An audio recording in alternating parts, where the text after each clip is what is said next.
Hey guys, welcome back to the Woah podcast. I'm Steven. I'm Aaron. I'm Max. And I'm really happy to announce that we have a guest. If you guys have been following us on Instagram, you know who we've got. The one, the only, DJ McNaughty. And he's not just the best DJ around. He's a pretty damn good goalkeeper as well.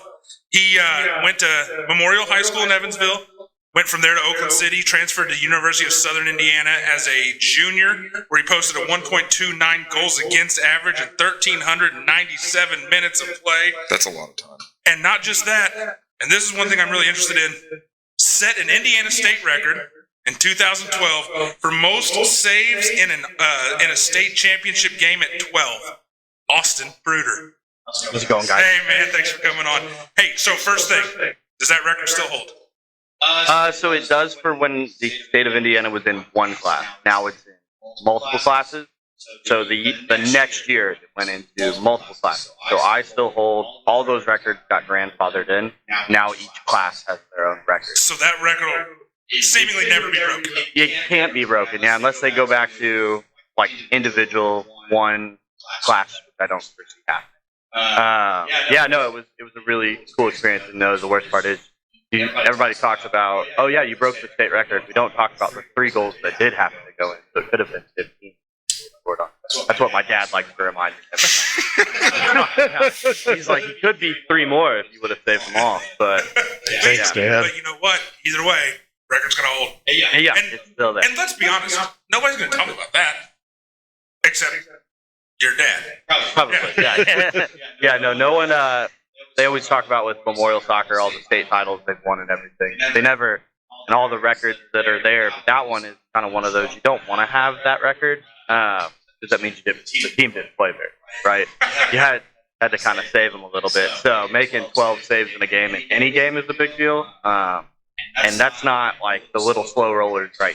They are pretty strict on like what they count as saves. Oh, really? Yeah, it was. I saved a PK in that game as well, which counted. It was an intense game.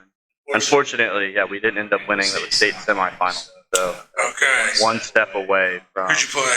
We played Lake Central, and they had a guy named Chad Rigg, who was Indiana Player of the Year that year. That guy just sounds like he kicks hard. Yeah, he was a stud. So. No, he ended up going to Butler, had a really successful playing career. So it was awesome. It was a cool experience to go to. I'd rather not have the record and have a state ring that year. But here we are. Right. So you didn't just stop after college. You put together a team in Evansville, the Midwest Hooligans, which is just damn good entertainment to go to. What kind of inspired you to do that? What brought that on? Honestly, there wasn't a lot of opportunities locally for guys out of college to play. Even guys in college during the summer break, there's not a lot of opportunities for guys to play. I've always played in like local Hispanic leagues and recreational leagues and things like that, but nothing at a fairly competitive level. So being able to create something like that, and I've always had this dream of playing and being a part of a bigger soccer organization. That's always been a goal of mine, to really be a part of some pro organization. And we've had some like small indoor semi-pro teams, but outdoor, and not had the opportunity. So I was kind of blown away that the market was open. Yeah, well, that was the thing. I kind of begrudgingly, for Aaron, drug him to a game, and it was fun. We ended up having it was a good time. I mean, a lady got angry at us. A lady did get angry at us. I heard about that, but hey, it was worth it. I mean, it made it funnier. When you're called the Hooligans, right? Like the team's called the Hooligans, we have to live up to that moniker a little bit, and it's only fair that our support is a hooligan as well. We were chirping a guy, and his parents were behind us, so we had to switch targets. We did, out of respect. Out of respect for his parents. Because it was like number 7 or something. We're like, you suck, number 7. Some of the people might just like, he really does. And we're like, this is strange. We're like, yeah, it's our son. We're like, you know what? We'll pick somebody else since you're sitting right here. So, that's cool. So when does your next season start? So we're not playing in the fall. The league we play in has a fall and a spring season. We're not playing in the fall. We're going to start back up in the spring again. So we'll have tryouts again this fall, and then build towards starting back again in March when our season started. How many guys do you think you're bringing back from the last team? We ended the season with 40. Right, and it's tough. We're adults, right? So everyone has things going on. There's so much outside of soccer when you become an adult, right? Family, kids, work, everything like that. And we weren't paying guys, so guys had to figure out how to get the games on their own. Get to practice at 8 p.m. at night. So to make sure that we could fill that roster, we had to add in some extra guys. You gotta have some backups for the backups. Exactly. For the backups. So what's the name of the league? Is it the USFL? United Premier Soccer League. UPSL. There are so many letters and things in all these leagues. And well, and I've been to the website whenever you guys kind of first started, and there's it seems like there's a million teams across the country. I think they boast over 500. That's now they have a Mexican league as well now. Is there any crossover from the different regions or anything, or do you guys? Right. So right now, yeah, actually, a team out of our division just is playing today in the Elite Eight of the national tournament. They're playing a team out of Florida. Who's? It's Beeman United. They're based out of Nashville. Okay. We played them in Nashville. What was in Hendersonville when our player busted his head open that whole. Is that Braden? Yeah. He busted his head open. Had to get staples. What was the final score of that game? We lost 2-0. So not bad. Not bad, considering they beat a lot of teams a lot worse. They beat a team 17-0, a team 7-1. Oh my gosh. So when you go into that game, and they're good. They've got a bunch of ex-pros. Well, I shouldn't call them ex-pros. I think some of those guys are probably still professionals. They're getting paid.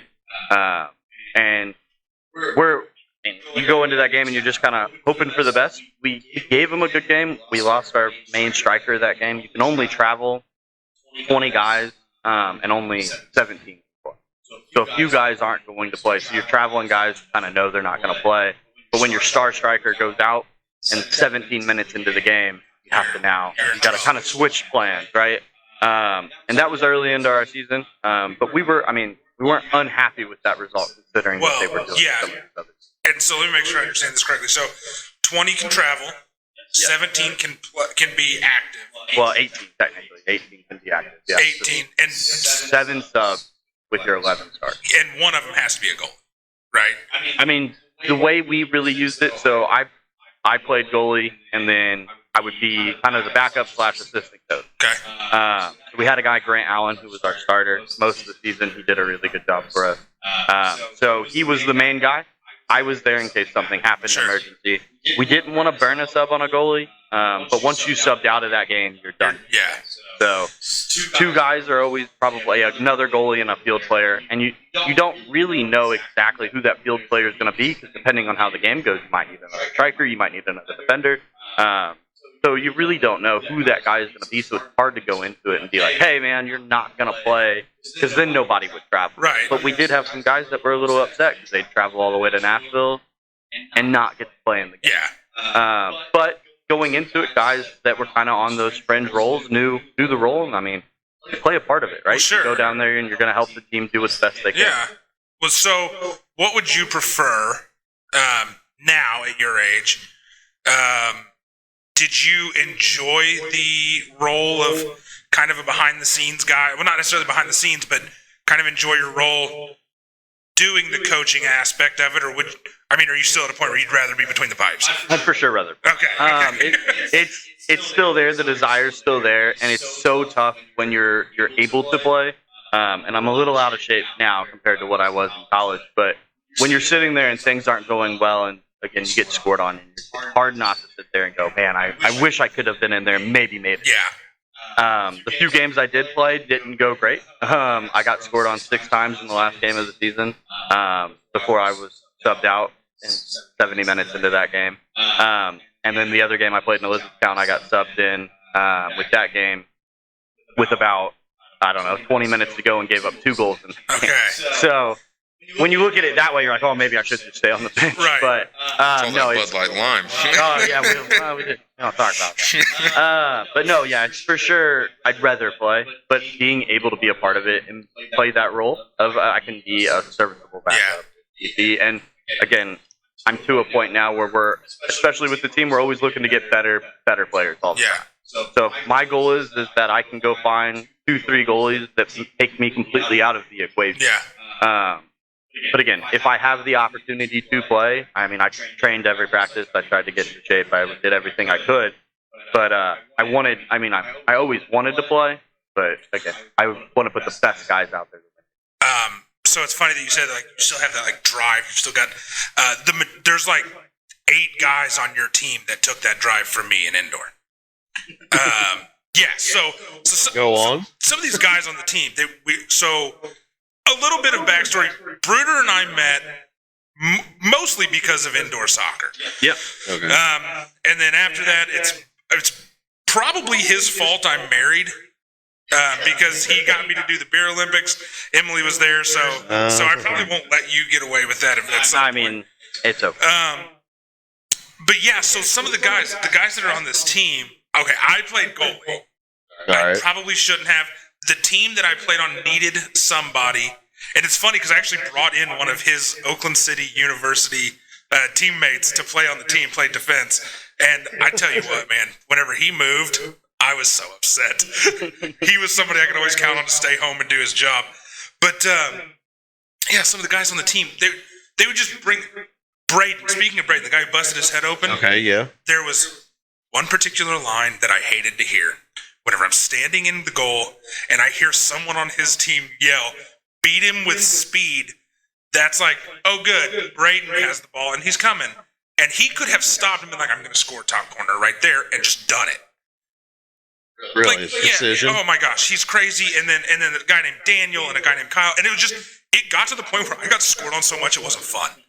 Like I played for 3 years, 2 years, something like that. I had one shutout. It was against the worst team in the league. Right. And it was the next time we played them that I got the only goal I had. And that was kind of a Make-A-Wish situation. Team movie. Story of your life, huh? Yeah, pretty much. So, but yeah, that's cool that even now, married, full-time job, you're doing the DJ thing that you still want to get in there and mix it up. I think that if there was like a football league for old, out of shape guys, not Isn't there an comparing. indoor league? No, hang on, I'm not comparing the soccer. Kind of team like to a that. beer league? I just mean like a team that I could be on. Yeah.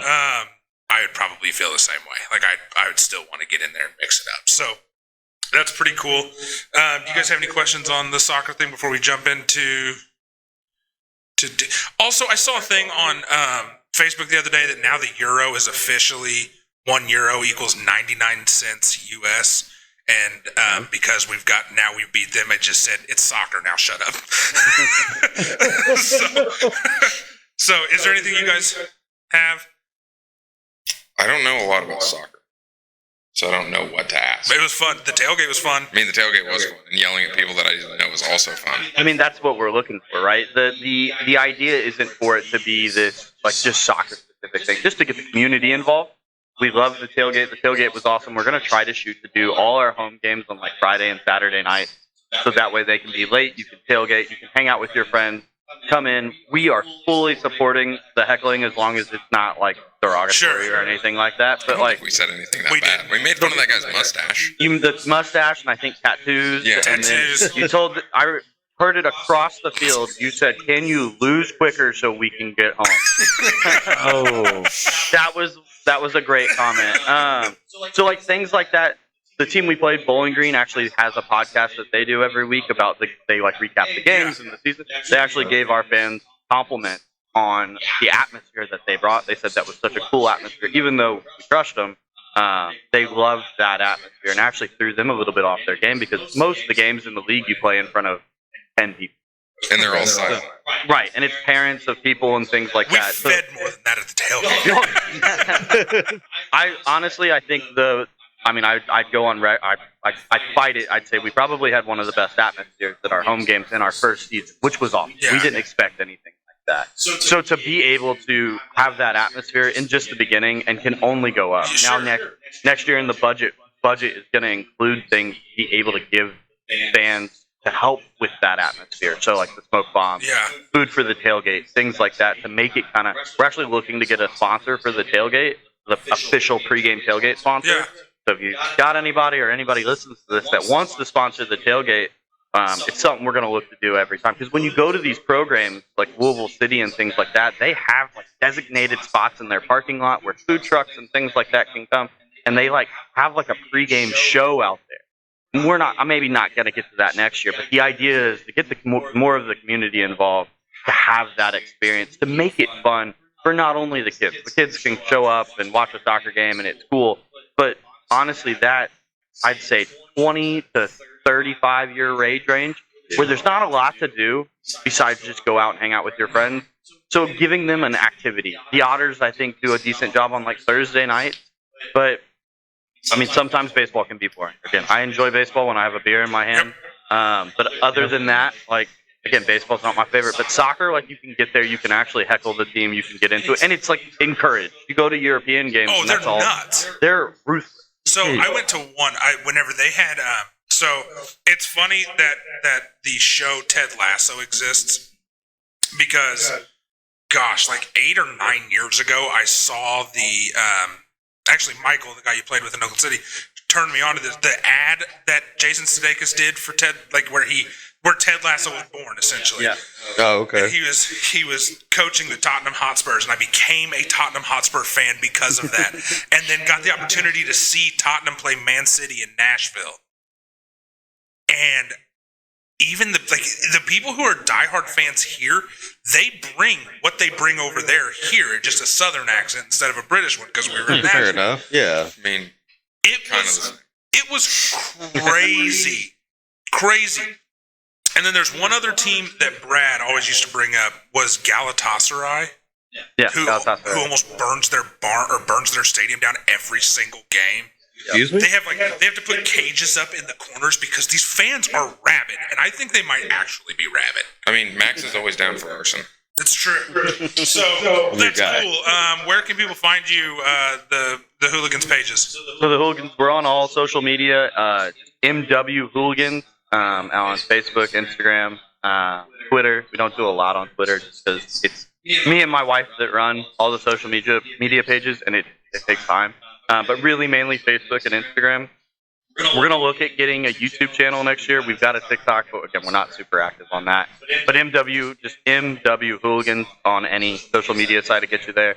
And love to have people come out to all the games and all the fun things we're going to be doing here in the future for sure. You know what we should do? What? We should record At the game? at a At a tailgate. game? Oh, at a tailgate? Yeah, just a bunch of people. Live tailgate commentary? Yeah. All We'll right. just if somebody we'll just have the fourth mic set up. Somebody comes by who's like 12 beers deep, be like, "Hey, sit down. We want to hear what you think." All right. We'll have to set a tent up so we get the wind noise out. The win. We'll just set it Yeah, up in my truck. 100% down. In the truck? In the truck. You can bring a generator? We can. Okay. I mean, fair. So let's switch gears. So I mentioned in the intro, DJ McNaughty. Yep. First things are first here. How did that come about? Oh man, this is the story. Okay, so I'm gonna give you two things. You tell me what you think is real and what you think is fake. Oh, I like this. So first story, there was a leprechaun name generator on Facebook, and couldn't think of any name, and so I just went onto this leprechaun name generator, and if your first name began with A, you got Mick. If your last name began B, you got Naughty. So McNaughty. Okay, so that's story one. Story two is my great grandma McNaught came from Dublin, Ireland. Obviously, I didn't know her, but everybody in the story of the family and everything, they always said she loved music. I was always trying to find a DJ name. I was DJ B. Rude, because my last name's Bruder. And I couldn't think of anything, so I was like, well, I mean, they always talk about Grandma McNaught having this love for music, so McNaughty, DJ McNaughty. Okay, Max. Story one or two. I mean, they're both like Yeah, they both seem pretty likely. The fact that he second counted one on his seems in fingers. depth enough Yeah. that I'm going to go with number two. So am I, because he counted on his fingers. I want it to be number two. All right, so which one is it? It's number one. Ah, The fingers really got me.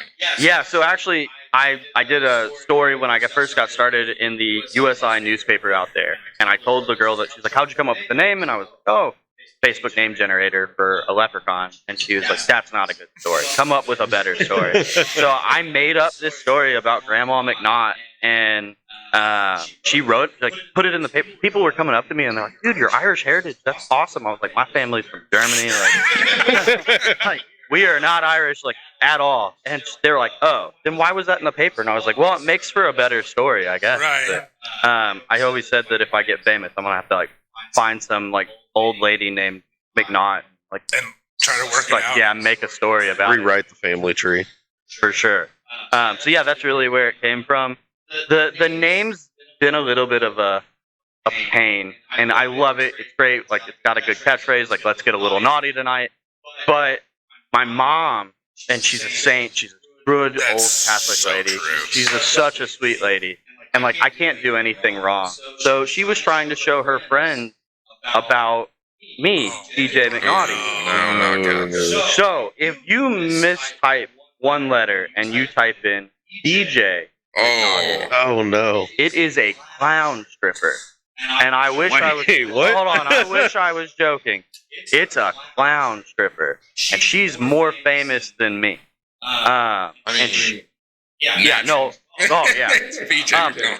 I hate clowns, so it's terrifying. Like, That clowns stinks. and strippers are two of my biggest fears. Strippers make me super uncomfortable, but Well- clown strippers is like a nightmare. Well, they're only a clown for a short amount of time in that.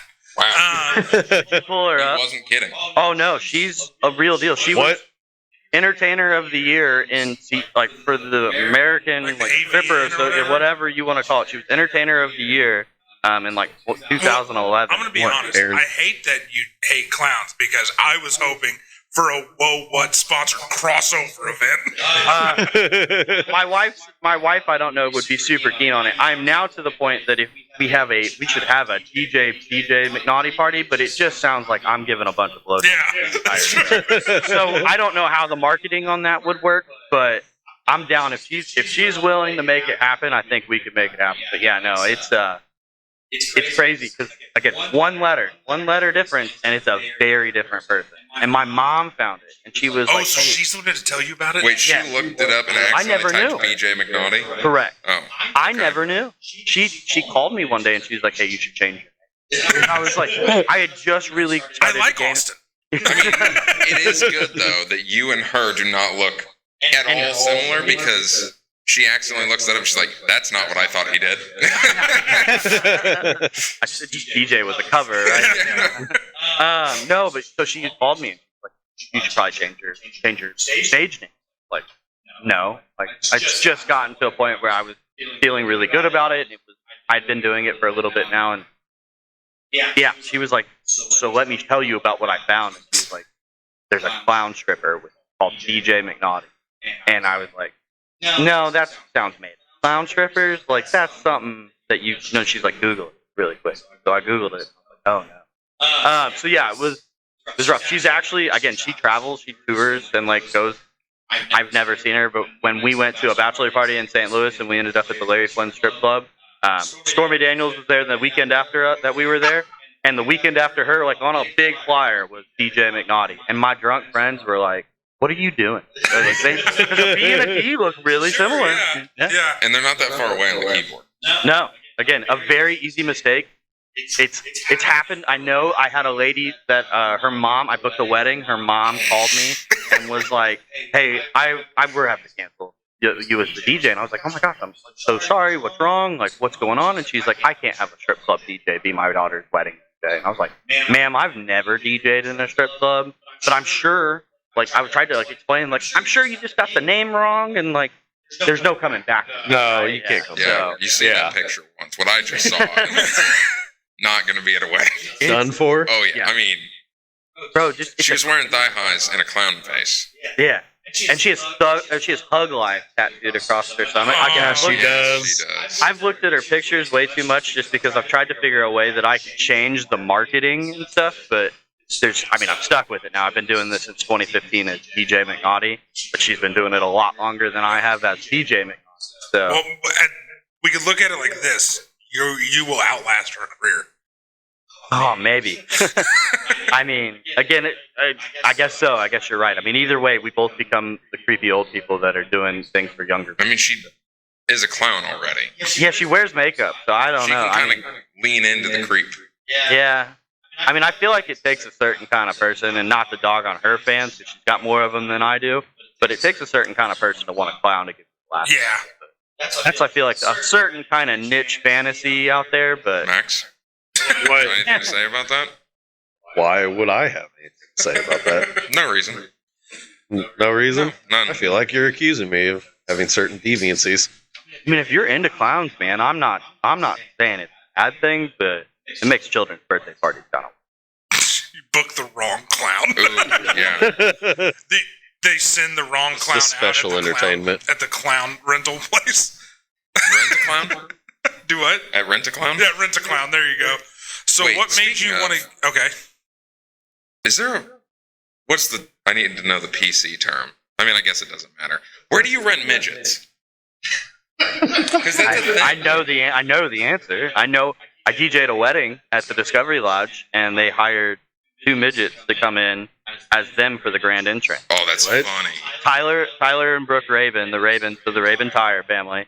He was the last one to get married, and so they're like, we're just having a party. They paid me to wear my leprechaun costume, and it was a dope wedding. But they didn't tell anybody, not me. It was them 2 and the midgets, and then the wedding planner knew. They hired 2 midgets. The guy came from Arizona. The girl came from Indianapolis. They didn't look anything like them, but they wore a wedding gown and a tuxedo. And when we did the let's welcome in the new Mr. and Mrs. Raven, 2 midgets walked through the door. Oh, that's my good. gosh. Oh, it was great. That's classic. And they went around they were only hired for an hour, but they went around and they thanked everyone for coming to their wedding. And then they got trashed and had a great time. You want to talk about fun? Hire 2 midgets to come to your wedding. It was a blast. They were on tables dancing. They had the guy. They were like tossing the midget dude up and down. It was awesome. It was a blast, man. But again, this was their wedding. It wasn't like just a party. They had a wedding, and the 2 midgets walked in and went and sat at the head table and acted like nothing happened. The wedding party was dying. The dad of the bride was freaking the fuck. What happened? So went backstage? Hang on. Where were the bride and groom during this? They were in a back room, Nice. just hanging out. But Oh, man. Anybody They were- know of a wedding coming up? Recreate this? I don't know what they of. cost. well, so I asked. So the guy was a little more expensive because they had to fly him out here. He was pretty much $800 to get him out here for 1 hour of performance time. And they have like agencies you can reach out and find it. And then the girl came from Indianapolis, so she was a lot cheaper, but they had to get him a hotel room. And they didn't know each other, and they met like 10 minutes before. What if that was a What if love they got connection? married? I know, that's what I was going to say. What if that became a love connection? But I'm assuming, the way they made it sound is like they just Googled. So, Okay. but So I was going to ask, like, what's a crazy DJ story? And there was one. And there was that would be one of the stories I would say. Yeah. What would you say that's the? And I don't know how to word it. Craziest being most interesting, terrifying, funny. What is the craziest or? I think reception-wise, that one's probably up there. DJing in the bars, I see a lot of things happen because I guess people don't realize the DJ's there. I was at backstage downtown. I had an old lady literally throw her bra at me on stage. Nice. That was like a real rock star moment. Did you keep it? I didn't keep it. No, How old? it was older than you would want to see. Like mom age, and it was not. Again, we were asking her like take it back and put it back on. Yeah. She's wearing the tube top. They're hanging out from under it. Yeah. The bus to take her back to the home, sitting outside, like, hurry it up, let's go. Yeah, that was a wild one. It was a rock star moment because like you always hear about those stories of guys, they threw their bra on stage. I had that moment, but then when you see who threw the bra, you're like, oh no, take it back. Like I don't want it. So that kind of a cool moment there if you take away who threw the bra. Yeah. Crazy stories. Some of the crazier stories are about like when I was DJing back at a place called Hobo Jungle. What? You worked Yeah. there, right? Yeah, I did. I worked there, I'm pretty sure, when he was there. or at least one time when he. That just sounds like a good way to describe LA. Okay, what happened there? So I mean, the craziest story there is when the last party we hosted there, we had way too many people in. Security wasn't stopping people from getting in. Which security you hired security, but it was people that were hanging out. Really, I mean, like some of them were my friends, right? My friends were taking money at the door. Some of my friends were security, but we had way too many people in for this. I mean, just hole in the wall spot, and the cops and the fire marshal showed up and tried to shut it down. And what they ended up doing was they couldn't count how many people were in there, but they knew it was more than the 70 that were supposed to. Yeah, it's a small capacity limit. It was. I want to say it was under 70 people was like max capacity, and there was one way out, like main entrance, which is just a door, and then there was a garage door behind. But I mean, it was so packed in there. You literally, I mean, wall to wall, couldn't get out if you wanted.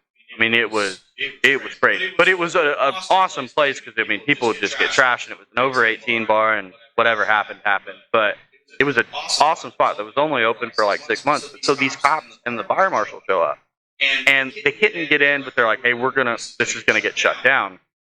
One thing led to another. They're telling me on stage, they're like, "Hey, the cops are here to shut it down," and I'm not listening to them. I'm gonna just keep playing music. They can't kick us all out, and so they come up and they're like, "We're gonna unplug the music if you don't turn it off." And this was, again, not a cop, but a guy relaying information from the cops. And so I started playing NWA, Fuck the Police. I was going to ask if that's what got played. And so you want to talk about how fast a party can get shut down? Play Fuck the Police when the police are actively trying to shut the party down, and it sets a vibe that the cops don't like. Yeah, probably. So I made eye contact with a cop across the room, and as people are trying to file out and he's trying to come against it, so I just grabbed my stuff and went out the garage door behind me. Literally went into the bar next door, counted money that we had got because they had met me over there with the money, threw the money in a bag, literally left my equipment there, jumped in a car and drove to some dude's house with the money, and was like, "Let's just wait and pass this over." It's like a heist. I thought for sure I was going to jail. But I mean, you think about it, like it's not a whole huge sum of money, but we hosted the party. We had like $5,000 and like a grocery bag. Oh my god! And we had been drinking, and like everybody was freaking out because I'm like, I'm going to jail because I hosted the party. So everybody was like, they're looking for the guy hosting the party, and I was like, not I just DJ'd, even though my name was like DJ McNaughty Presents. Yeah. And the guy that was like ran the bar wasn't there. Or if he was there, he wasn't taking responsibility for anything. It was just mass chaos. So we threw money in a grocery bag and literally just drove and just parked at a dude's house. And I was like, I hope they don't find me. And I thought for sure they were gonna like take all my equipment. And literally they just wrote the bar a fine for having too many people in there. And I think they gave out some tickets to some minors who had like alcohol in there. But we filled like squirt guns full of vodka and we're spraying people with it. I've been a victim of that. From your friends. A victim? Oh, yeah. Well, I don't know. You were having a good time when we did it. Oh, yeah, I was. They'll say a victim, but he wasn't arguing when it happened. Yeah, I think victim's a strong term. Yeah, it's probably true. It was at Beer Olympics, and Daniel came Well, then up you to were me. wanting. Yeah, you went there for basically that. Yeah, it was like... Well, he goes to drink beer and play games. He doesn't go to get a vodka squirt gun. Like peppermint. It was peppermint. It was peppermint schnapps. We can move back to victim. I think victim is an appropriate term. He might have been. Changed my stance. He might have been assaulted, but he was having a good time doing it. Beer Olympics is really aggressive because it started off as just this friendly thing that we would do, and now it's turned into teams try to sabotage one another with liquor. So like 2 years ago, I was on Mexico. I wore a bandolier full of like little shooters. And I was giving them to people. I was like, you got to take one. Well, I didn't think about it because I was like, oh, you take one, I'll take one. So I ended up crashed myself. But I'm the saboteur. A little bit backfire. I sabotaged my own team. But no, so teams end up like trying, like peppermint schnapps is literally like a nuke within a team because people don't, they're like, oh, I'll take a shot because we're drinking. And one shot leads to 2 leads to 3. Now you've got a squirt gun full of it, and now your eyes and whole face is covered in peppermint. So here's like my big memory from the Beer Olympics was at one point I like turn around because I hear somebody go, is he dead? I turn around and look behind me, and there's a guy named Kyle who is just laid on his side on like the edge of this hill, and he's just like, I'm like, oh god, he might be dead. You want to know how we checked if he was dead? We rolled him over, and he just started rolling down the hill, and then he threw up, and we were like, oh, he's good. For sure. What he needed, really. I mean, the Beer Olympics has gotten to a point, and this will be the 7th year we've done it. It's gotten to a point now where, I mean, it is like production. I mean, we take 6 months to put it together, get the games, line the teams up and everything. It's not you show up with your team. Like, we split everybody into drinking categories, and like, how are you a heavyweight or a lightweight? And then we try to make the teams fairly even. So what happens is everybody gets on these teams, they meet new people, and then next thing you know, you're rolling down the hill. And when is this? In the fall? We do it. It changes every year. We have a Facebook group, and we put on there, and we look at dates and stuff that everyone can do. This year it'll be in October. The year I did it, it was in July. It was extremely that sounds hot. It was so bad. And I drank like 25 Mick Ultras that day. It was awful. 25? Hold on, let's start. 25. He won the MVP.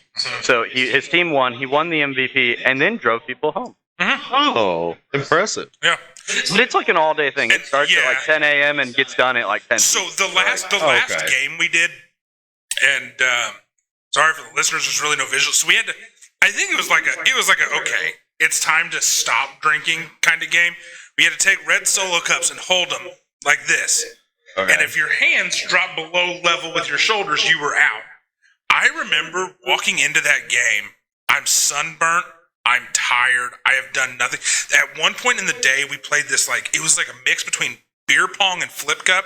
And I went to one of the people who was running. I was like, can I just drink for my team? Like, can I let them shoot and I do the drinking? And they were like, sure. I had it down to a system where I was taking these cups of beer, and the cup was never touching my mouth. I was throwing beer into my mouth and flipping it. Like, it got down to a system. We smoked everybody in that, and that was one of the last games we played. And I remember walking into this game I'm just standing with my arms out like a fucking idiot. I go up, I put my arms out, and I was there for 45 seconds. Nope, it's everyone else's turn now. I put him down, chugged the water as fast as I could, watched everybody else stand there forever, and finally I was like, oh, thank God it's over. Yeah, it's my wife plans the games, and she always tries to make it to where if you only drink the minimum amount during each game, it'll be 10. It's not a whole lot. Okay. And it's split out throughout the day.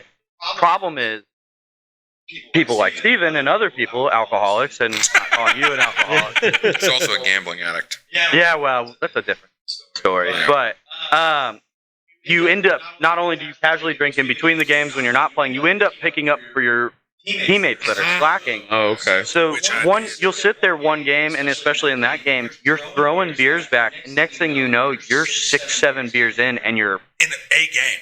Yeah, you're talking 10 minutes. Yeah, it's crazy. It got to the point where I had to have whoever wasn't so I can't remember the game exactly, but it was It's called, if you're talking, I think you're thinking of flong. So 3 cups in front of each player, and then 3 cups of flip up. Yeah.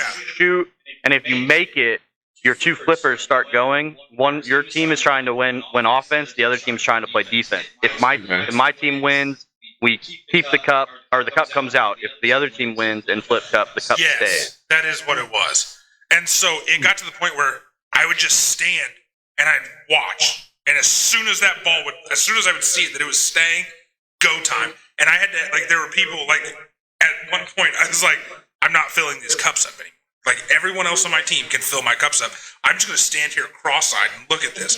But what ended up happening is there was a minimum fill line. My team didn't get the message. Oh. They're filling it up way more than it had to be. And I'm just, I think, and that's the thing, is I think that game was the difference maker. That game is what won me MVP that day, because that game, where I didn't do anything but drink for the team. They all got a break that game, and I got smashed. It's a strategy, man. You got to play the long game sometimes. Yeah, it was a blast. I mean, it was so much fun. And I intended on coming back last year, and I can't remember what happened. Something came up. I You wasn't probably had a able to. kid. I've had 2 since then. But gosh, how many people from that year are married now? Because that was the day Ethan and Nat announced that they were engaged. Yep. Emily and I, you and Tori are now married. Kyle and Allie got married. Kyle and Allie, Daniel and Liz. Sam and Claire. Claire wasn't there then, but Sam was. He was on my team. Yeah. I mean, there's probably a lot. Actually, we've got you and Emily obviously met at Beer At Beer Olympics. Holly, Huss, and Bruce Foster or Foster. They've met at Beer Olympics and they're dating. Right. So there's now another couple that has started because of Beer Olympics. People can say whatever they want about alcohol, but it brings people together. It really does. I just think it's crazy. Emily was at Beer Olympics and went, "Yep, that one." Yikes. Same. So that beer. I mean, congratulations. Yeah, I can't believe she did either. I think she must not be very smart. Okay. That's those DJ stories are wild. What's the worst DJ story? Like when you say worst, what do you mean? Like worst experience yeah, I've worst had? experience or worst thing happen. Okay, if it's too bad, then Aside from the cops. yeah. No, I mean I've not had anything. A lot of people think because I'm a DJ, I'm either a drug dealer or an active drug user, which I'm not. My vice is alcohol. Like I don't smoke weed. I don't do anything bad. Like I don't. But I also don't like know the guys that deal the drugs either. So people come up and be like, "Hey man, like let's do some coke," and I'm like, I don't know where you can get coke. I'm sure someone else does. But they think because you're a DJ, you have to know all the people. And it's like, dude, I don't. Like, you want to drink some Red Bull vodkas? Like, I'll do 10 of them. But you want to do a line of coke? You got to know someone else. I'll do 0 of those. Didn't read that on the prerequisite. No, yeah, that didn't. When I was Jar picking, requirement. yeah, when I picked being a DJ, and it just started because I enjoyed music, and when I go to house parties, and I was at Oakland City, and nobody had good taste in music, and I just had my. Not there. And I'm not the biggest country music fan, so I just would find like remixes on YouTube and things, and then would play them at parties, and people love them. So that's kind of where I got that. But I mean, I got started on just my iPod, and then one thing led to another. And And now you're doing thousands of dollars on equipment. Yeah. And, but no, so I mean, worst experience, I'd say. There's been some weddings that have been really bad, just because like I was at a wedding where the father of the bride and the father-in-law got in a full-on fist fight in the middle of the dance floor to the back street. Well, if you're gonna fight. Yeah. But I mean, it's hard to like throw a punch when you're playing like everybody. So I just felt like I thought they were kind of dancing and just aggressively dancing because they had been drinking. Right. Next thing I know, the guy landed a punch, and I was, oh my gosh, they're really fighting. Nothing would kill a vibe more at a wedding than a full-on fist fight between the dads. So that was pretty eventful. Do you find out what they were fighting about? Yeah, so the one, I heard the story. The one dad was saying like that he would have spent more money for his daughter. Those are fighting words right there. Yeah. Wait. That's now how we decide which father pays for the wedding. Whoever will pay more. Forget tradition. No, fight. They No, fight a now. fist fight. Yeah, Loser forget pays? tradition, fist fight, loser I pays. like that. I'm okay with that. So yeah, so that was a pretty wild experience. The other, I've had some weddings. They're usually a fairly good time. There's free alcohol, usually free food. And you get to hang out with your friends. Is there? I was going to ask this whenever we got into the hobo jungle story. So like Max bartender, not supposed to drink on the job. Not supposed to. DJ specifically supposed to drink I on think the it's job. in my contract. Okay. Interesting. Yeah. Well, those are awesome stories. Where can people find your like DJ pages? So DJ McNaughty, search it on most social media. I think Instagram is like McNaughty DJ because they found just McNaughty to be a bad word. Emphasis on the D.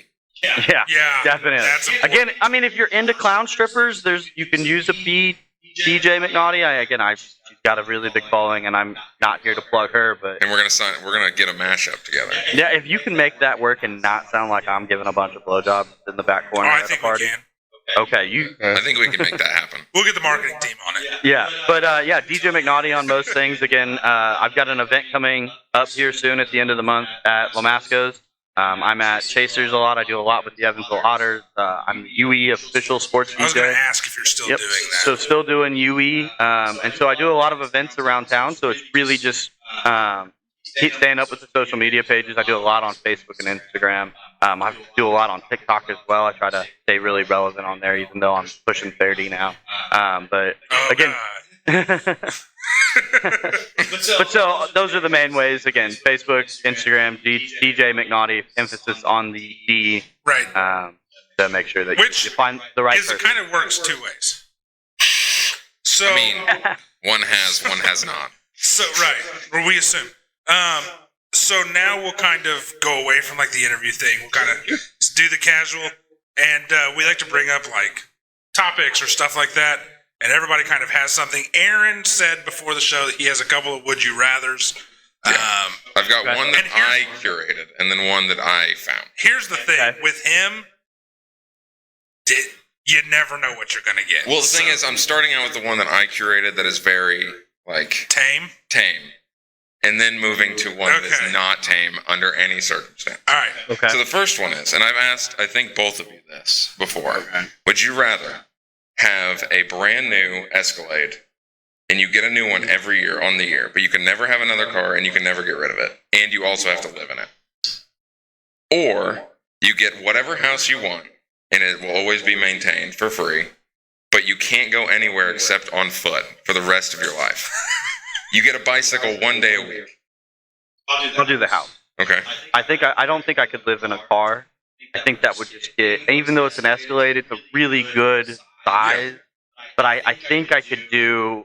I've got walking everywhere. Oh, dude, I enjoy a good walk. Now, is it 1,000 degrees outside like it is today? Possibly. It could be, I guess. And if you want a really big house, it's going to be pretty far from like where you're going. I think I'd still take the house. I think there's a lot more value in the house. I think again you can. With Uber and things like that, I know you say you have to walk, but you can't get rides with anybody. Man, I just use it as exercise. I think you'd be in really good shape. Great shape. My wife and I go on a walk almost every night, but again, if I had to walk to work every day, then walk to my work appointments as well and things like that, that might get a little bit because it's like you're talking. Oh, you got to walk to Jasper for. Yeah. Well, I still think I'd take. You need to get like numerous gym memberships so you can take a shower wherever you're going. Mm-hmm. Jesus. Whoops. Well, Steven just dumped water all over the table. I think I'd go. I think maybe I'm wrong. I don't know if there's a riding. There isn't. They both kind of suck, but they're also kind of cool. I think I'd take the house. I think I could. Again, maybe I could turn the house, especially if it was a nice house, I could turn it in. Yeah, it's whatever you want. Host parties there. And maybe just work out of my house. Make them come to you. Yeah, just work out of my house that way, so that way I don't have to travel anywhere. I think everyone else picked house too. I picked house.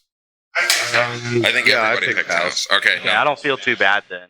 The second option, it's framed. Okay, this is from Tom Segura. Have you asked me this? Yes. It's framed as a would you rather, but it's really not a would you rather. It's almost like would you survive, basically. Okay. So you've been kidnapped, and you're on the first floor of a 4-story building. Okay. And in order to graduate from you can get out. Like, you're free to roam around, but you're locked in. You can't get out. So in order to graduate from the first to the second floor, you have to have gay sex with 7 guys, ranging from least to most attractive, and also, member size. Okay. And you can pick either least to most or most to least. Yeah. You start out real small and work your way up. Okay. Or you just have to pick one or the other, whichever one you do. And if I don't, I'm just stay there? Yeah, you just have to stay on the first floor. I'll just probably stay. Oh, well, you're missing out on floor 2, 3, and 4. Oh, we haven't heard what's on floor 2? Yeah. So if you pass the first floor, you get to the second floor, and you have to have sex with 7 women, ranging from least to most attractive. And you can do it in any order you'd like. You graduate from there. The third floor is Chili's. You just get to live in Chili's free food, free drinks for as long as you want, and that's really to recuperate. Is that supposed to be like an award? Well, Or- it's prepping you for Compared to the floor. first floor, yeah. I mean, yeah, but like you got to go through the first floor to get to then the women, then to Chili's. Yeah. Like Yeah. I felt like we would have maybe at least made that like Well, a little bit of a. The third floor is really a landing just zone, wait. prepping you for the fourth floor. And if you Yeah, don't succeed the fourth floor, you go back to Chili's. Okay. The fourth floor, you have to perform oral sex to completion to every member of the NBA Hall of Fame. There's 75 of them, but 15 of them are dead, so you're down to 60. And you have to do it in consecutive, like all at once. You Yeah, you can't can't go take back and breaks. hang out at Chili's. If you take a break, you go back to Chili's. When you go back to the fourth floor, you start over. Okay. Do you think that you would escape this building? I don't think we leave the first floor to make it to Chili's at that point, or the women, and then to Chili's. Again, Chili's is a wild place. The Chili's that I've been to have never been great. No. So that's not, again, you say a landing zone. Like, I would want to get out of Chili's, but I don't know that I'd want to give 60 oral blowjobs to completion with the NBA Hall of Fame. Those are You probably the mental image there is. I'm probably, again, I think I'm on the first floor, and Okay. I think we're just going to be very content with And living just with hanging those. out and making We're friends gonna with be those guys. we're gonna be bros, but we're definite. That's where it those- stops. Completely Hey, I mean, platonic. Yeah. friends with some gay guys, man. They're good dudes. They're Yeah. funny as long as you set those boundaries. Like, hey, I'm not into this. You're good like- to go. Yeah. I mean, Just playing some Xbox and yeah. just dudes will be dudes. So we just hang out with those dudes and have a good I time don't, and just. see, this isn't mine, so I don't know what else is involved with I it. gotta I don't think there's like food or anything I like that. gotta think there's some sort of incentive to get Yeah. out. I don't think there's food or water. You're basically just I've been in some pretty desperate times. We were in Panama and we ran out of money when I was in college, and like we went to Panama on spring break and I had $800 and I flew. Like, you go out in the bar and the first night you're down there and you're 18 and you blow through $300 in a night 'cause you think At you're La cool. Vila. Yeah. Yeah, at Club Lavelle. Yeah, and then so then you run, and by Wednesday you're out of money and you're living on ramen and vodka, and the free pancakes from the Christian bowling alley. Like, that is literally what you're surviving on. And so yeah, I know I paid for a pizza with money I found on the street. I found a $20 bill and I bought a large pizza from a Domino's. And then I ended up, here's again, 18. I traded a slice of pizza away to see a girl's boob. She's like, I'll show you my tits for a piece of pizza. And the guys were mad at me because we had ran out of money. And so they're like, what the fuck? We didn't get to see any boobs. And I was like, they're like, Snooze, lose, pal. well, yeah, but you then didn't give away the slice. here was the thing. They were like, what would you should have asked her what she would have did for the whole pizza. Because she was probably in the same boat we were. Oh, that's My stomach took over, man. It was like, oh, boobs. And then I was like, oh, but she took a piece of pizza. So I was like, pizza sounds better than sex at I that wonder point. what she would have done. That's like the ultimate. What would you do for Probably the whole NBA Hall of Fame. Probably so. Yeah, but were they at least good? what, the boobs? Yeah. You know, drunk me wants to say sure, Okay. but I don't remember. Again, when you're running on ramen and vodka for 3 full Boobs are days, boobs. boobs are boobs. Yeah. It was, again, we had a great time, but yeah, no, I don't remember. I would say they were probably great. Boobs, even in their worst form, are still pretty good. Still Same good. for- I mean, same if for you're pizza. offering up people to see them for a slice of pizza, they have to be at least And she was decent. probably 18 to 20, and She was definitely 18. Everybody that looked, she was definitely 18. She was on spring break in Panama on the same, like it was like Purdue and Butler's, and like not IU's, but it was a bunch of schools had spring break that week. Okay. Okay, so one of mine is that for whatever reason, this is just something I always ask people. Oh, God. It's nothing bad. It is, if you were a professional baseball player, what would your walkout song be? And I go like a few different routes with mine. I always say like probably "Hey Steven" by Taylor Swift for obvious reasons. Or I would just do something completely out of left field, like opera. Can you imagine like everybody's like hyped up for this game and like Andre Bocelli comes over the loudspeaker and there's like my fat ass walking out there to try to hit a dinger? Well, let's reel it back. It is baseball. Nobody's that hype. Oh no, man! You go to an MLB game, they get People crazy. do get pretty excited about it, but Man, and asking a DJ that is a tough one. I would probably say I'd lean into the Irish thing if I was still going to be DJ McNaughty, and probably lean into the Irish thing a little bit. There's a song called Irish Swag that's like bagpipes and got a pretty good beat to it. That used to be like my opening thing when I first started DJing. I was like, I'll open every set with that song. I don't obviously do it now because I DJ too many like bars and nightclubs when you're there at 8 o'clock and no one else is there. But so I would say I'd probably lean into that a little bit. Man, I would have to probably go with that answer. I also really like Shipping Up to Boston by the Dropkick Murphys, just because, again, another little Irish song. So probably one of those two would be what I would pick. Max? I don't know if I want Aaron's answer. I don't even know my answer. Wait, what do you think my answer is? 4 Big Guys. Oh, that's a great song. Oh. I don't know. Maybe. I'm sure somebody at some point has used it, but Warriors Code by Volbeat. Ooh, they used to play that before Heisman games. That game got me there. That song got me there. I have no idea. No? clue. Okay. I just can't even get into the mindset. It's okay to be ignorant. I just don't know. I mean, it's tough, and you see guys, they change their song all the time because they think, oh, I'm in a slump, so I'll change it. I DJ'd a wedding for a guy who was a USI baseball player, and he did Careless Whisper to, like, throw everybody off, like what you were saying. And he said, dude, he was like, it worked, man. He was like, pitchers will hear that, and they're like, what? Is this guy's walking out to this? Like, so, because everybody always expects some kind of little hype. Yeah, something I've got really I've got going. What? Let the Bodies hit the floor. That's what I'm coming out. Yeah? Every time. Classic. Yeah, I mean, that's what I'm doing. It's probably been used a million times, but I'm doing that. I think you're hard pressed to probably find something that someone hasn't done, but. All right. One more thing, and then I'll kick it to Max for whatever he's got. I want to know what either the weirdest or most frustrating thing that your wife does. Wow. We're all married. Really throwing them under the bus here. Oh, yeah. Yeah, I know mine's not going to listen to this. Mine probably will because she'll be excited for me, and then we'll get to this point, or she might click off at the BJ McNaughty story because she's heard. I think she'll probably, if she makes it past that, she's definitely not making it to the 4th floor. As soon as she hears the 4th floor, she's out. Well, she's gonna be like, "Oh, these guys, what are they talking about now?" But imagine the most frustrated thing she is like, Chili's? Yeah, she would probably be like, "You could do the 1st floor, and then obviously the 2nd floor. Second floor is easy. Chili's she might cut out at Chili. Yeah. Chili's isn't a great place, but it gets the job done. Barely. Does it? They have alcohol. You're going to need it after that. It is. I mean, I guess. Well, yeah, you are. It really takes it out of you. You're going to be famished. High protein. High protein. Okay, you're going to the 4th floor. Your protein's covered. Strangest thing, or it doesn't have to be like frustrating, but just like one of those things. You're just like, come on, woman.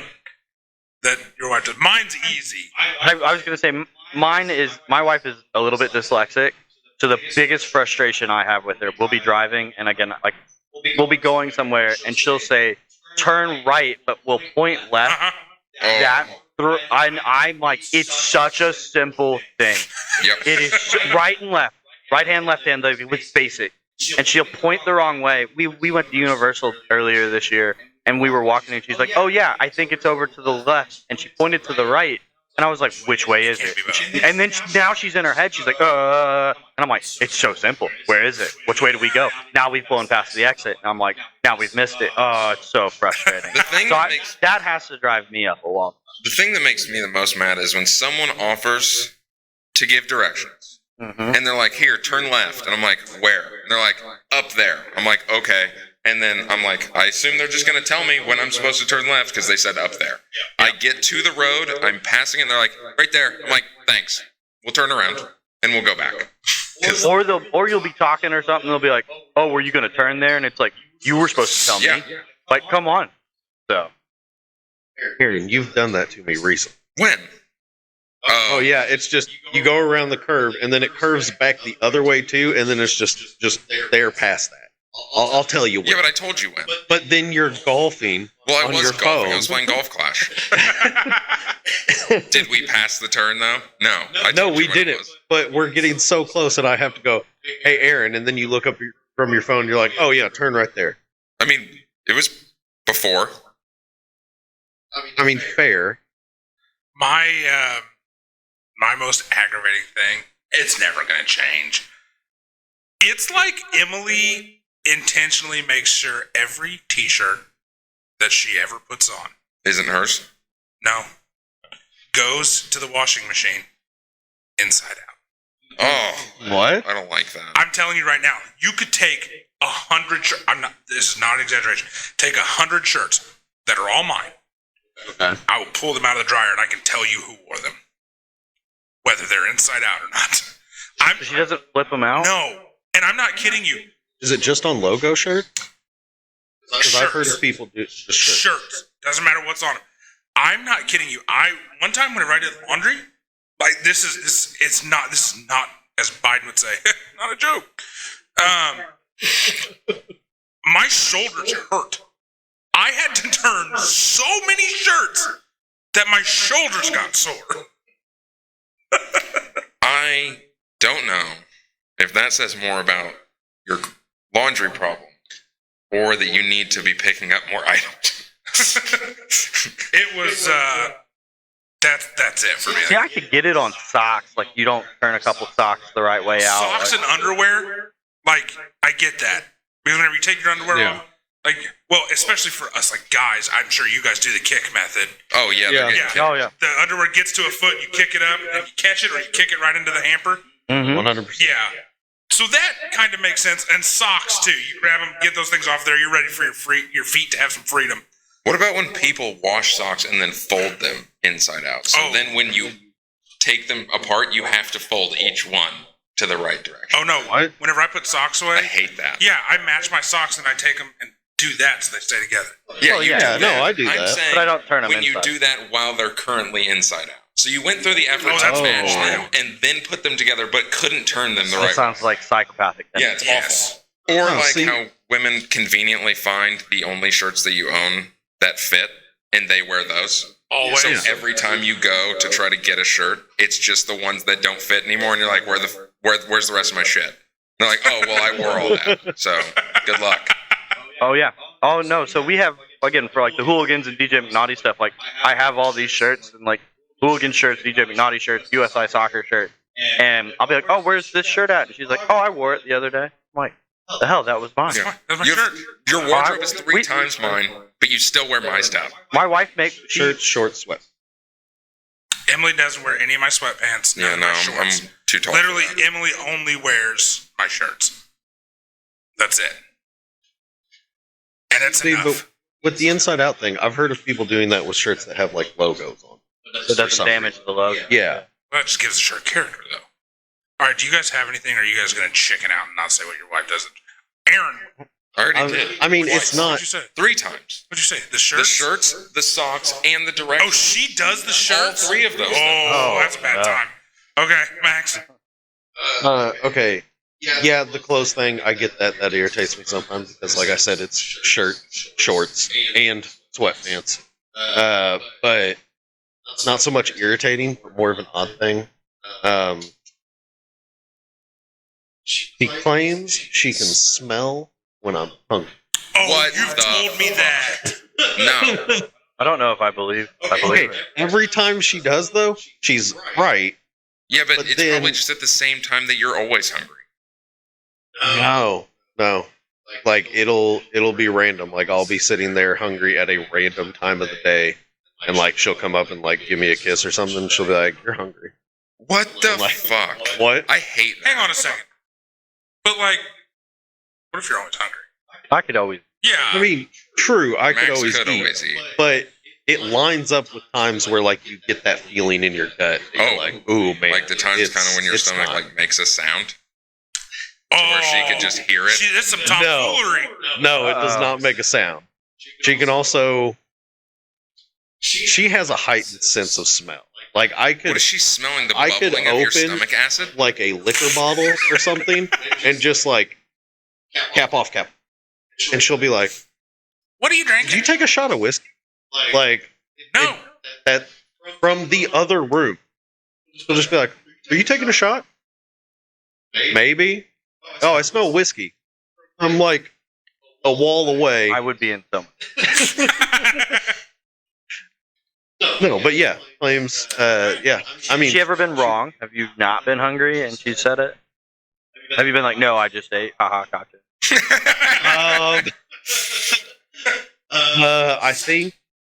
I think one time I was just like we all said, like always hungry. Like I was like, I could eat something, but I'm not starving. She was like, must be off today. Oh, That's so weird. I don't like that. Yeah, no. All right, have Max. you ever told her that you were hungry and she's like, I couldn't smell it? No, shit. No. Why would you ever do that? Oh my God, you should test her. You should, when you're not hungry, be like, man, I'm really hungry. And she just goes, I can smell it. And you'd be like, ah! Oh, but I can't remember. It was with the kids too, like when they were babies. Babies are always hungry. Yeah, babies eat all the time. But Like all the time. yeah, but she'd be like she'd get home from work or something, not knowing when the last time I fed the child was. Pick up the child. Oh, you smell hungry. And then I'm like, actually, yeah, like it's about time for their next meeting. I'm gonna say this right now. This hurts me to my core. Yeah, if Emily know ever it hit me does. with "you smell hungry," I'd be like, "Oh, you smell like you're out of the house for a little while." Yeah, you know what? I'll leave. You know, it is. I can see where you're saying that. That would just turn me the wrong way Yeah, just a I little don't bit. like that. I'd be like, That'd be strange. I'm like, It was the first time. and every time after that, now you've just learned to live with it. Like it's like anything Yeah. else. That is, Enough. I think that's the weirdest thing that's been said today. Today, He yeah. asked about the fourth floor. and we're talking, and we talked about clown strippers. Yeah. Like, I mean, And that's still Smelling weird. your hunger takes the cake. yeah, that's a strange one. I've never heard anything like That's that. what I'm here for, That's boys. right. All right. You have anything that you want to get into before we let DJ McNaughty go do his wedding? I've got a question for you. Oh, Oh, Yeah. okay. You want me to go? Flip the script. Yeah, go. All right. So this is a thing that our friend group gets in heated discussions Oh, about. God. that's exactly what we need. Okay. What time's your event? It's at I got to be there at 5, so we got 2 hours. Okay. And it's the modern day football run fundraiser, so they'll be. They'll be there. It's just like background music. Yeah. So, what is the biggest animal you think you could take on in a one-on-one, bare hands, no weapons, fight to the death? Like, either you win or it wins. Biggest animal you think you What could kind take? of setting are we in? We like the Coliseum. It's you or the So animal. it's like a sandy ground. Am I allowed to use the sand as like Wait. a blinding No, technique? hang on. Look at sand. Hang on. We're in the Coliseum. Yeah, can I use pocket sand? Fuck that. I'm going to fight a blue whale. That's a huge thing. And you're in the sand. Okay, well, you so can't that's do the argument. No, you're gonna be in you'll be in there if it's a Oh, okay. fish. You're gonna Okay. be in there Yeah, because you're out. fish, blue whales, obviously on land you're gonna win, but we'll say you'll go to their environment. But we'll say most normal animals take away fish or anything. Again, I think there are some good answers, but there's some we've heard some crazy ones. Huh.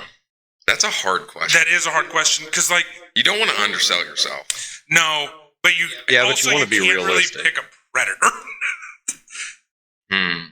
There's always a story of like, oh, this guy killed a bear with his bare hands. Like, there's those stories, but Yeah. it's like 1 in a million. There's so again, I'll let you think on it, but obviously, if you start working your way up, you like, I definitely could beat like a dachshund in a fight. Sure, And, yeah. like, just, Wait, like, if even I though- die, but after they died, do I still win? as long as you kill it first. Okay. Okay. So if I bleed out after, it's not a big deal. Just like, Okay, so like I would start. I want to say I'd start at like a deer, but like a doe. Like they're gonna Yeah. run at you, Okay. serve you, punch them in the throat. yeah, that'd be pretty easy. Then you just kind As of long as you can wrangle. Like, yeah, I don't want a buck because that's gonna be Yeah, a but what problem. if that hoof comes across you? I mean, it's not going to feel great. Okay, how do they employ like their natural methods of They kn- they're ready to like they know it's Oh, they know it's on? It's Yeah. push-up Shit. time. Okay, so I'm gonna start at a doe. Okay. Like there's got to be like a big animal that's relatively docile. there are. I mean, there's a few.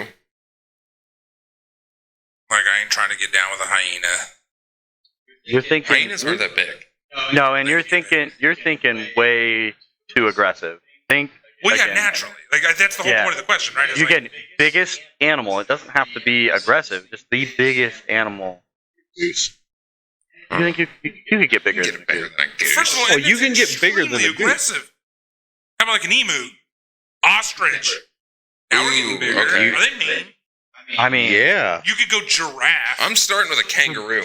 giraffe was my answer. I thought, but then Have you ever hear- seen a giraffe fight? I have, and Hit you then with that neck. I've watched. So we. This is how intense this conversation. We've like pulled up videos. Giraffes kill lions like with a kick. So, but I thought I was thinking like an AT.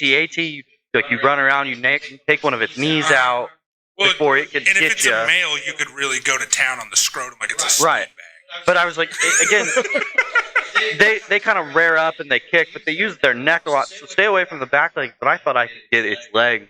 And like again, I'm not a very big dude, but I was like, I think I could get a leg out, get it to fall, and then It's really out of its element. yeah, and then once you get it down, I thought I could maybe choke it. Do we so know what like a giraffe weighs? no, Probably a way lot.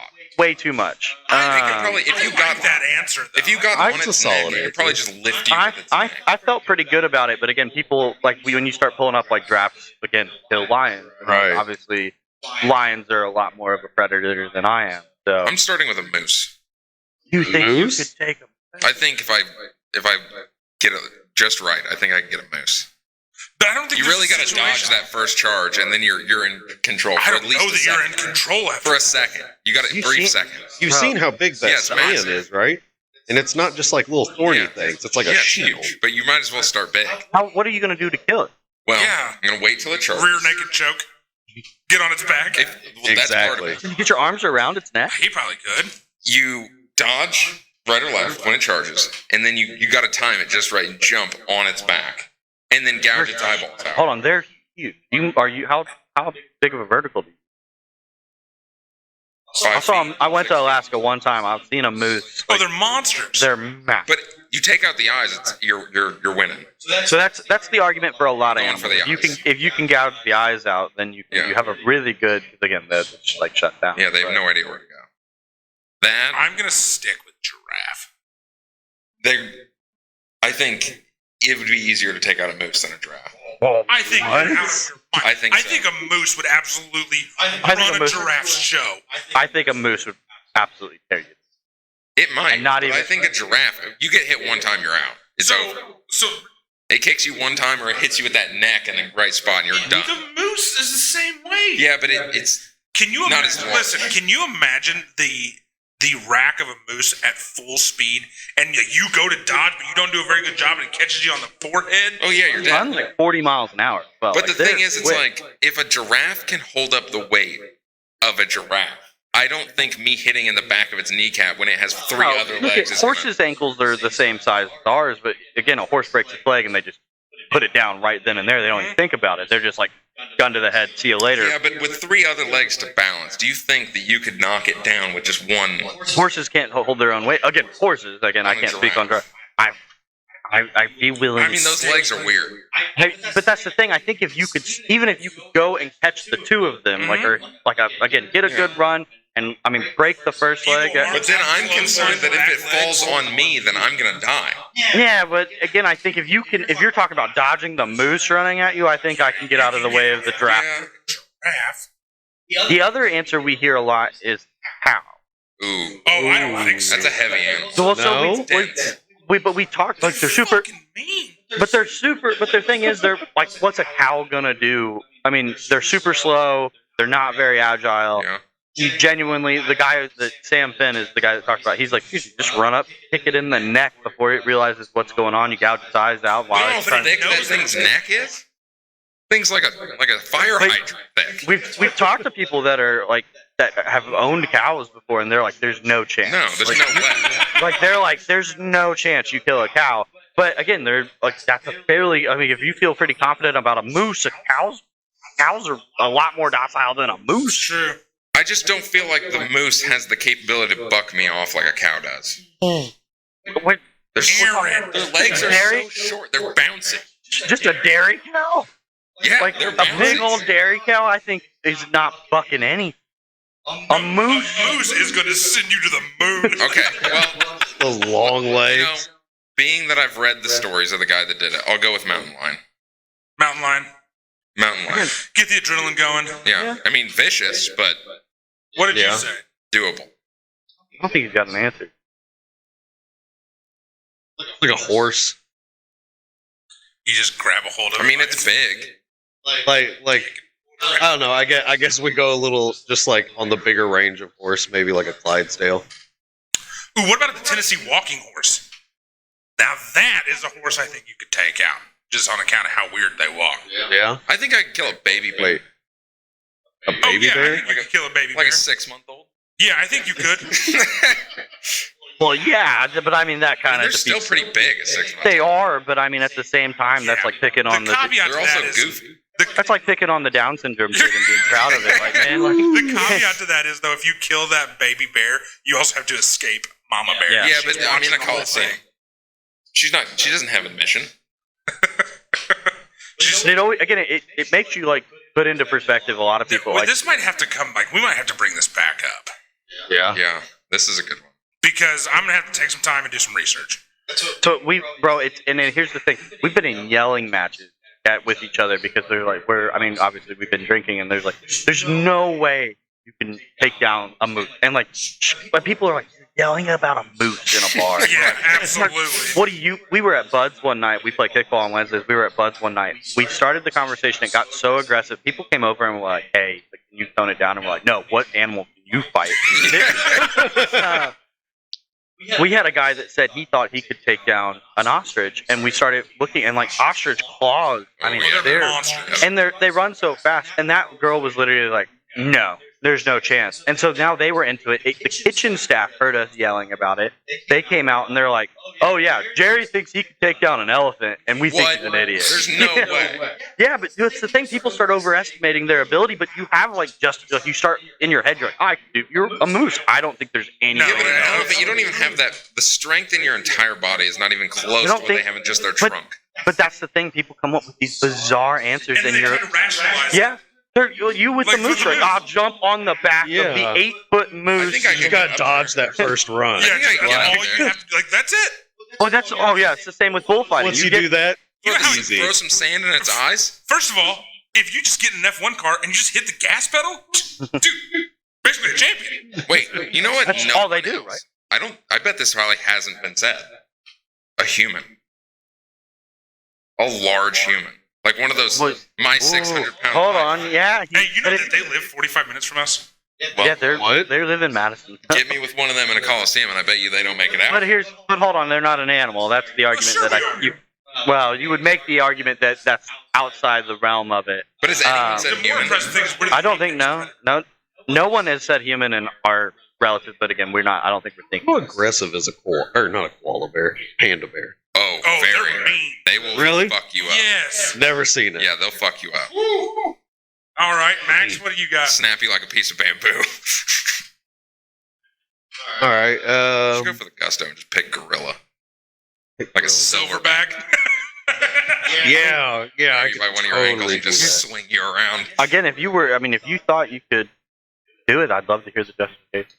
I have no justification because I don't think I can do it.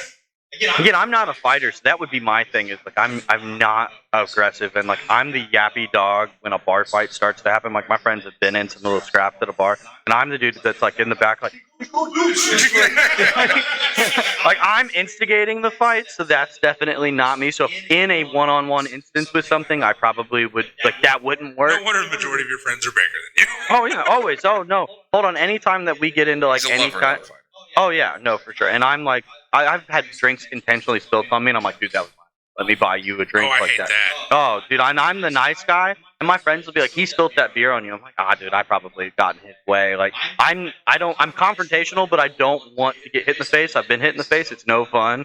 But yeah, we were playing cornhole at break time, which was right next to Hobo, and Daniel threw overhand a beanbag and hit a dude that was walking in front of our cornhole game. He overhand threw it, hit the dude in the face. So this dude's On buddy purpose or on accident? on purpose. Like you don't overhand throw a cornhole in a game of cornhole bag in a game of You cornhole. never know. I mean, on the other guy's defense, you can't get hit in the face with somebody else's sack in a bar. You're and walking not through. fight We're him. obviously playing cornhole, and he's walked a couple Oh, times so through he's it. being an Okay, asshole well, too. yeah. He was going in between his little groups of friends. So like Daniel overhand threw it and hit him in the face. And that dude turned around. Well, of course, our group, their group got into it. Yeah.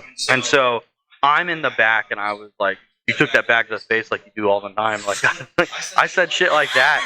And he's like trying to go through my friends, and my friends are like, fuck up. But like, also they're like, hey, you can't talk to him that way. Only we can talk to him that way. So like, I'm that guy. So anytime I think about this story, I'm like, I really got into it with the draft. Probably wouldn't go very well, but I think I think draft. Oh my! Max. What? Any topics Before yeah. Or did you land on an animal? He said giraffe. I did. Right? I said like a Clydesdale. Oh yeah, Clydesdale. Yeah. I don't know. I'm gonna have to look this up because I We're gonna think have there's to so think many about this.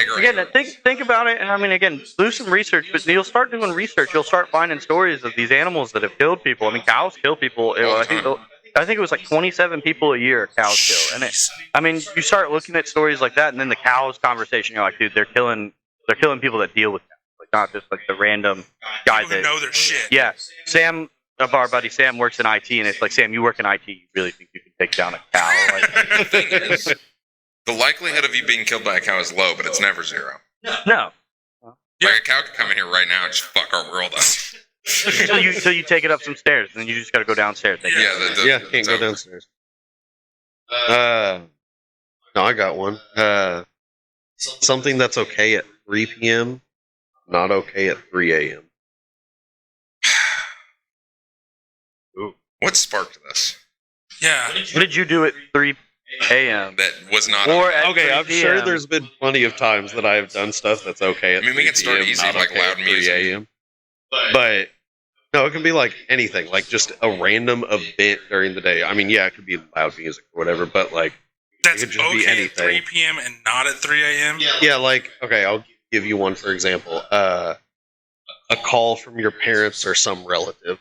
Yeah, Yeah, they're calling me. Yeah, I'm not Something's answering that wrong. shit. yeah, okay, and it can be like on that scale or more just like a lighter scale, like obnoxiously loud music when you live in an apartment or something. Man, That's hard. that is. Do you have an answer? Okay, I saw this, and so that's what made me bring it up. I actually saw this on Instagram earlier, but it was probably one of mine is house noises. Oh, Like especially, Ugh. like a creak in the night. yeah, you hear like a creak in the night, like in the middle of the day. You're just like, oh Noises in general, so it didn't wake up my kids. no.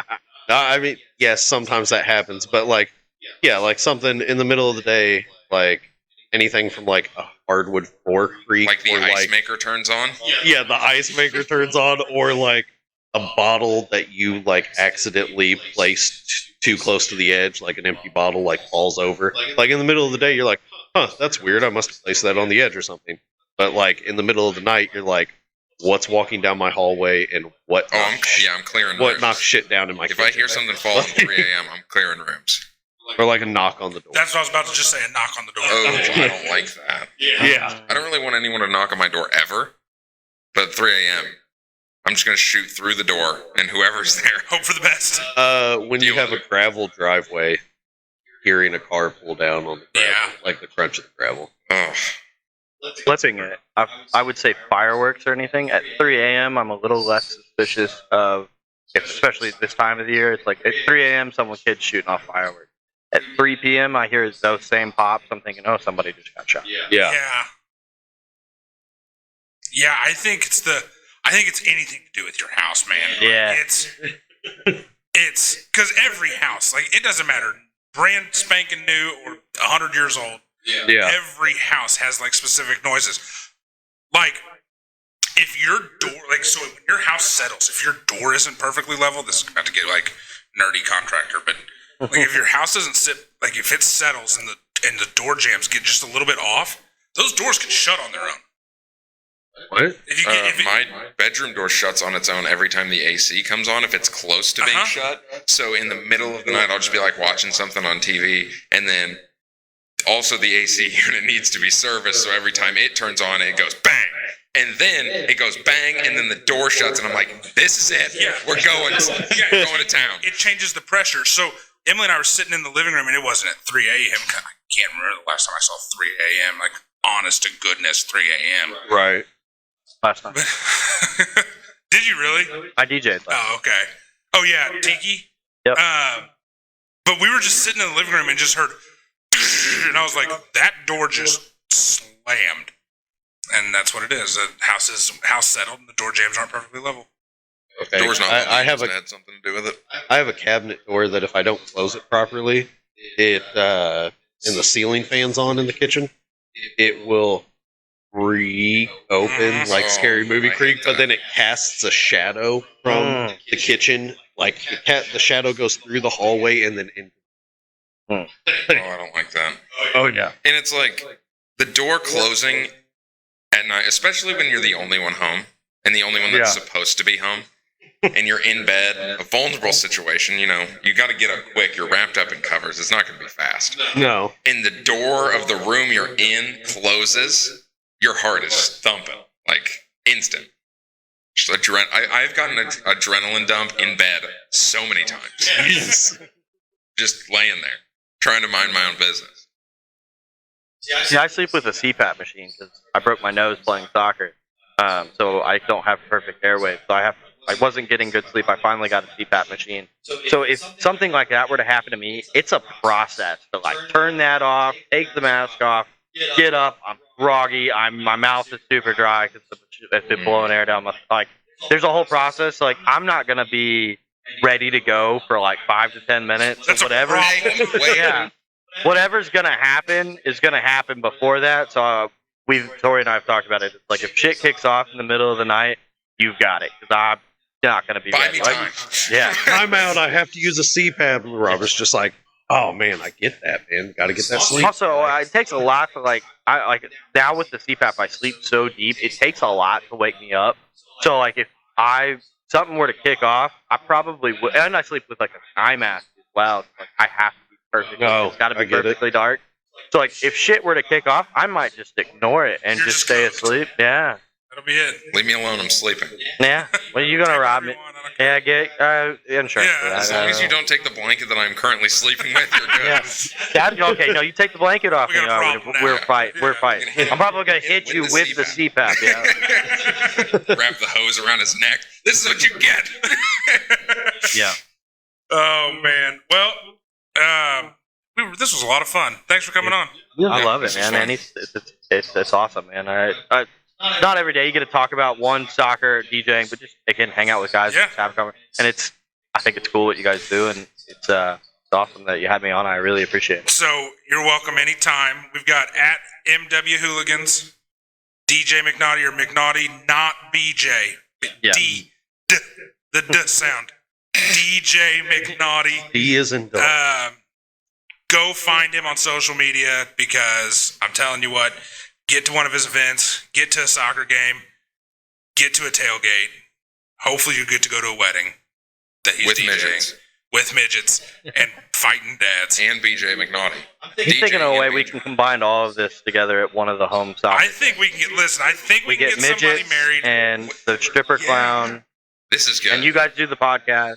That would be just, it's like a Yes. 3-hour event of us just live reacting going, what the fuck is going on now? You know, I don't know anything about her niche, but she probably has the market pretty cornered on clown strippers. I I- bet.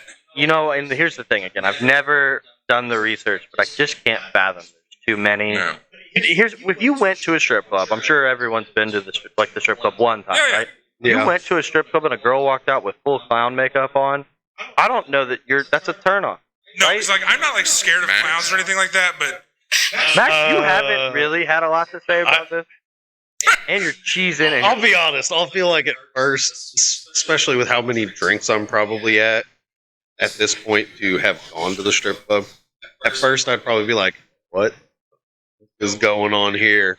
And then after that, I'm just like, you know what? Let's see what happens. no, here's mean, what the this thing is. is, No, hang on. Being a stripper is all about attention, and there's nobody getting more attention than that girl when she walks in. Hang on. So this here, I know the max move for this. Okay, what's the max move? For It's this? everybody else goes, oh, nope, I don't know about this. And then Max goes, now, guys, come on. Hold on.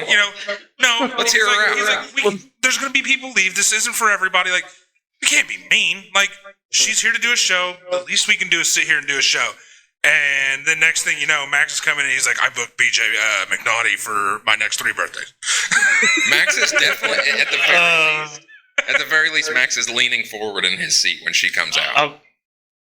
Max just, Steven, you're probably not too I know. So Max would be like, guys, we can't just leave, and we're here. We might as well sit a perf round. And I'll say this again: at least one song. You get into her Instagram, like she does things with balloon animals. Well, I shouldn't call them balloon animals, but balloon Sausages. Yeah. Yeah, I saw a picture of that. Yeah. So there's some creative thing. It's not just like a clown on a stripper pole. The rest of Max's afternoon's booked. My birthday is in like 3 weeks. Max is looking at our calendar going, how do we get her? I bet you she's not cheap. I bet you she's more expensive than you think. I'm okay with that. I promise she travels, and I promise you she's expensive. Like What do we think? For like 3 or 4 hours? Yeah. I would say she's probably a couple grand. For a few hours? Like when I say a couple, like I'm saying like closer to like 5 to 10. Oh, yeah, probably so. She was Entertainer of the Year one year. Yeah.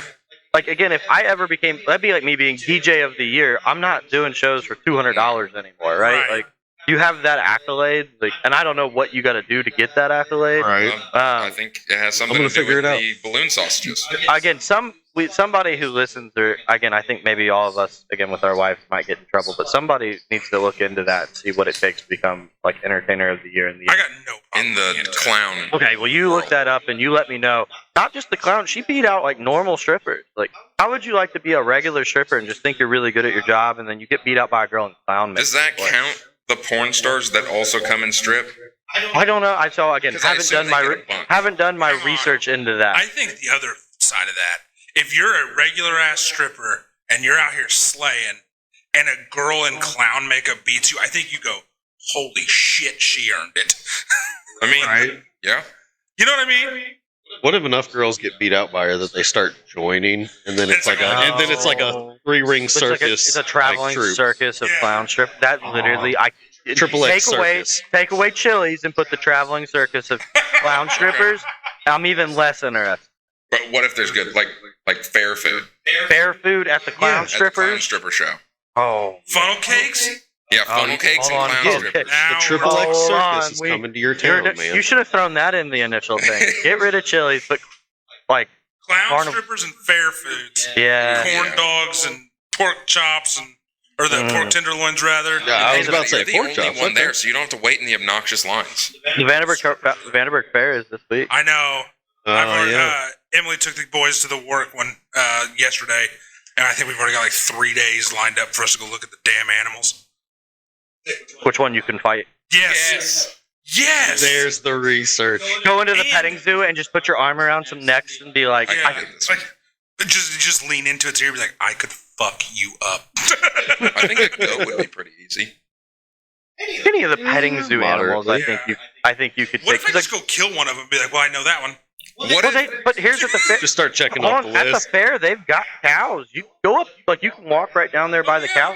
But just Oh, I'm gonna give this cow a hug. yeah, I'm gonna give it a hug. What if it's not He just went to sleep. largest animal, but quantity? Like, like I the- think I could take on 1,000 ducks. Or could you have? That's like the flip side of that. Could you take on 1,000 ducks or 1,000-foot duck? Oh, I like the, could you take out 100 duck-sized horses or 1 horse-sized duck? Okay. I think I could take out the 100 ducks. Well, Yeah, Just same. keep kicking. Well, I have to ask now. How many 5th graders do you think you could take out? They're all trying to kill you. All at the same time, or like They one come on in waves like, of 10, and you are armed with an aluminum baseball bat. They are armed with nothing. They come in waves of 10, Are they and wearing helmets? you get a 1-minute break in between waves. Well, I'm gonna be exhausted after. But how the many first. do you think you could take out? See, I don't know that I could get through the first 10 because you're gonna hit the first one and you've got 9 that You are gotta, right. Yeah. you gotta get it back and go again. Yeah, I mean, you're gonna have to move around. I think you just one-handed. Because then Keep if them you just at bay with the left and hit them with the right. Yeah. the ones that get behind you, you gotta I think worry I could do about. at least 100. I think I can do it. I mean, today's 5th graders are small. And they're fair and enough. they're punks. They sit on their Yeah, phones. yeah. I coach soccer They play for a a lot little of bit. Xbox. Like even the athletic ones aren't very like they do their hair and their hairs are dyed. Like Yeah. I think fifth graders aren't very. They like, all want to be. I remember back in school, like there were some like back in like middle school, there were some kids that were. I mean, we had a kid. I went to Catholic school. He caught a squirrel in a little trap he made, and then like cut it open at school, and he had to like go to like. Is that guy in prison? You know, he didn't go to high school with us, so I don't know what happened. Yeah, he's probably in an asylum Probably. somewhere. That's one of the signs. He like made a trap and like caught a squirrel in the trap and then like cut it. It was That crazy. dude is like just waiting for his opportunity on the show alone. Yeah, we're gonna have to hire security after talking about that guy. Oh man, well this was a whole lot of fun. So thanks for tuning in to another episode. Especially again, thanks to DJ McNaughty, Austin Bruder, Midwest Hooligans, MW Hooligans on social, and DJ McNaughty. Grandma McNaught, thank you so much for blessing us with DJ McNaughty. This is Steven. This is Aaron. Max. Thanks, guys. Tune in again next week. See, I didn't do the double A-ROM thing that time.